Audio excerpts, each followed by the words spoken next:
on, but I want to share a little bit with you about some language we were able to work with the governor's office to include. And you may recall 2 years ago during the drought, some of the provisions we put in that would allow for some outdoor watering to happen, especially in those communities that had water that they could show that they had plenty of water and needed to sell. And so it saved some jobs for the green industry at that point, and it was due to expire this year. So we were able to talk with the governor and get them to go along with including that language from that bill back in. It was some teeth there for EPD to do some enforcement with, but then also dealing with some of our environmental friends, trying to work a relationship there that everybody could go along with, and then give the governor a little something in his toolbox in his negotiations with the folks in Alabama and Florida. We've also looked at a slight outdoor watering ban. I don't like to call it a ban, but anyway, what we're allowing for is outdoor watering between the hours of 4 p.m. and 10 a.m. in the mornings. And we've made sure to cover our bases as far as agriculture is concerned. We've got our ag exemption for irrigation and everything in. We've covered a few other things I'll run through real quick.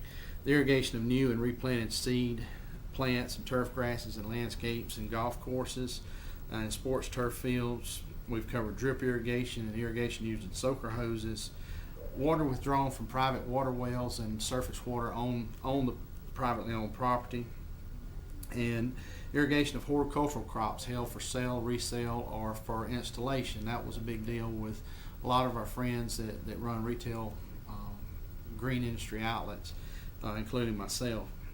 We've also included the irrigation of athletic fields and golf courses and public turf grass areas to protect our folks and our friends at Centennial Olympic Park and some of those places that are doing outdoor events. And then for the installation and maintenance and calibration of irrigation systems, so that we can actually see out as they're being installed or as they're being worked on. Nobody's going to get their hand slapped for being out there with a crew during the middle of the day working on those. But anyway, that's just a real quick update. The bill will go to rules now and then be on the floor. We hope this coming week it'll be on the floor of the House, and we'll be able to get it voted out and sent over to the Senate and move this thing along. It was a pleasure working with our friends at Georgia Agribusiness Council, the Urban Ag Council, the folks at Malta, Turfgrass folks, and just a whole slew of folks, our Farm Bureau friends that we worked with on coming up with these compromises and being able to put this stuff into code section. So now we've got something permanent that we can all look back on that will protect our interests for years to come.